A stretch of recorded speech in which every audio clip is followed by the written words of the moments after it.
31 Days of October, week 2. Here we go.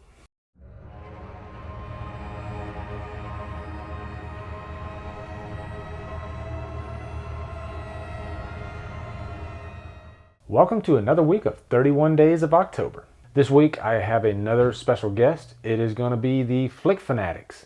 These guys are really awesome. I love their channel. Make sure you go and check out their channel. I will put a link down in the description box. So take it away, Flick Fanatics. Hey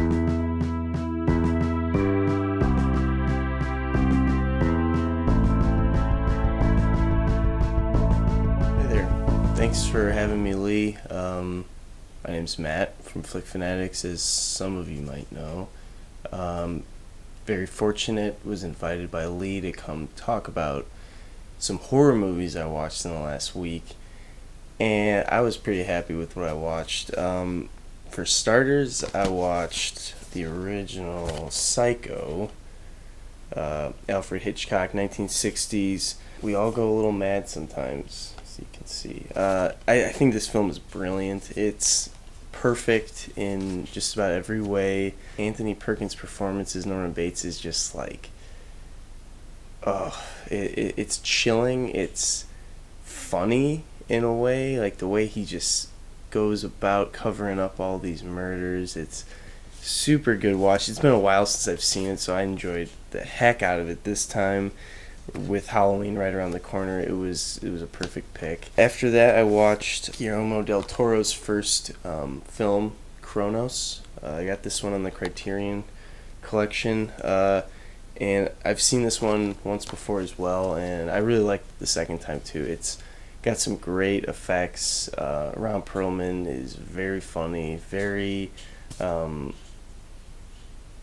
yeah, I guess I would just say funny. I like the use of Spanish and English in it, and it's pretty to the point. Like, there's an opening with some exposition, and then it kind of just jumps right in. And the reason I like it so much is it's such a unique take on, like, a vampire story. It's not your normal vampire origin or anything with like bats. It's totally different. I watched it basically because Crimson Peak's coming out, so I can't wait to see that one. To finish off, I watched the prequel of Insidious. This is Insidious Chapter 3. I like it. I think it's like a really solid prequel. It's kind of scary. It's not as scary as 1 or 2, I would say, but it's got a lot of good thrilling moments, and it's got heart. Like, I love the ending. I think the ending was great. It's perfect lead into 1 and 2.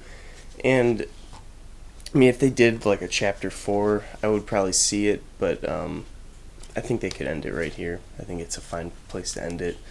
And with that, I'll end this. I thank you, Lee, for having me.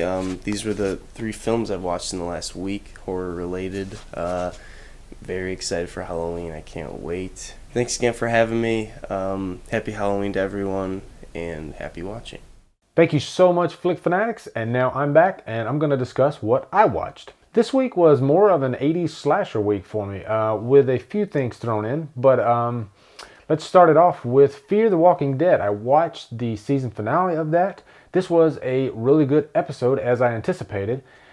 During the course of this series, it was kind of getting dry, kind of getting boring.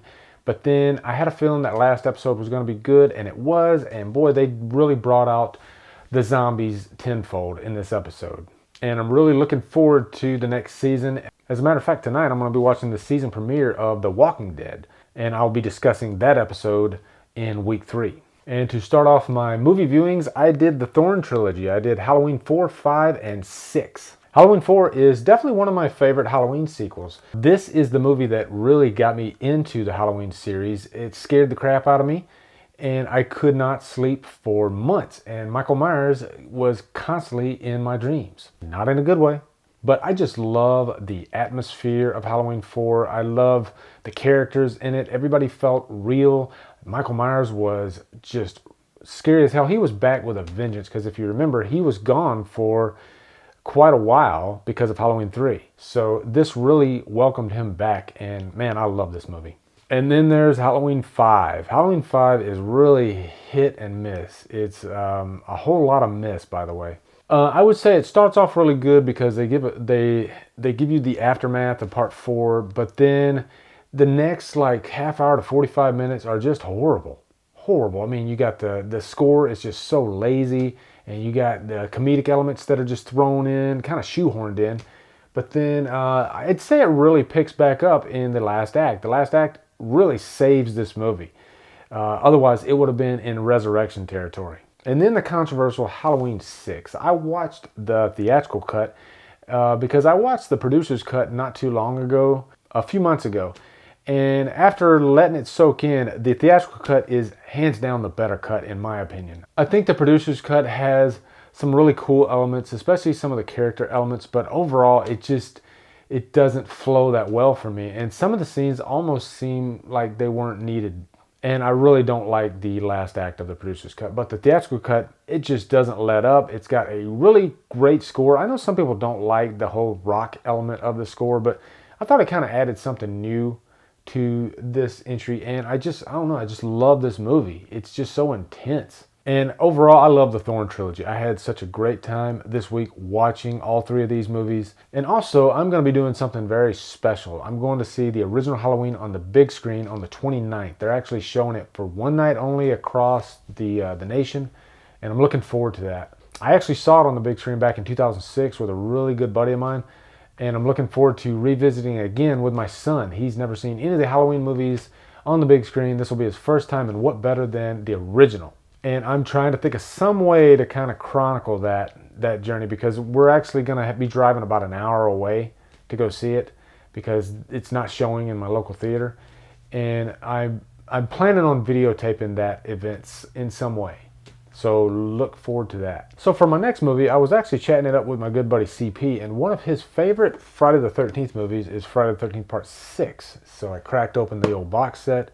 I threw in part 6, watched that again, and I had a lot of fun with it. I really enjoy this entry because a lot of it is tongue-in-cheek, and it's one of those early horror movies that really pokes fun at itself, and in a good way. And now there are elements of part 6 that I don't like. I'm not going to delve too deep in because, as promised, I'm going to be reviewing all the Friday the 13th movies. I've already got one in the can. You can check that out here, but I'm going to be reviewing all of them. And as we know, November 13th falls on a Friday, so I'm looking forward to having at least one review out by then, and I'd like to get one review on that day, so look forward to that. And then finally, I reviewed the Final Girls that just came out. It's a nice little ode to slasher movies with a little bit of a, I'd say, kind of a Back to the Future type twist to it.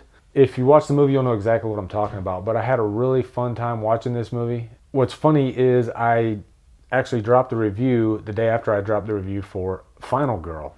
So you had 2 movies that had the same actor, Alexander Ludwig, and they both fell in the same year, and they're both horror movies. And as you know, I talked about Final Girl last week, so this week it's The Final Girls. And The Final Girls is actually the better of the 2, but they're both enjoyable. So anyway, guys, that is my viewings for this week. Looking forward to talking to you guys next week with another special guest. And I want to hear what you guys watched this week. Please go down in the comments. Let me know what you watched. Guys, thanks for watching. Subscribe to my channel. Follow me on Facebook and Twitter. And Humdrum out.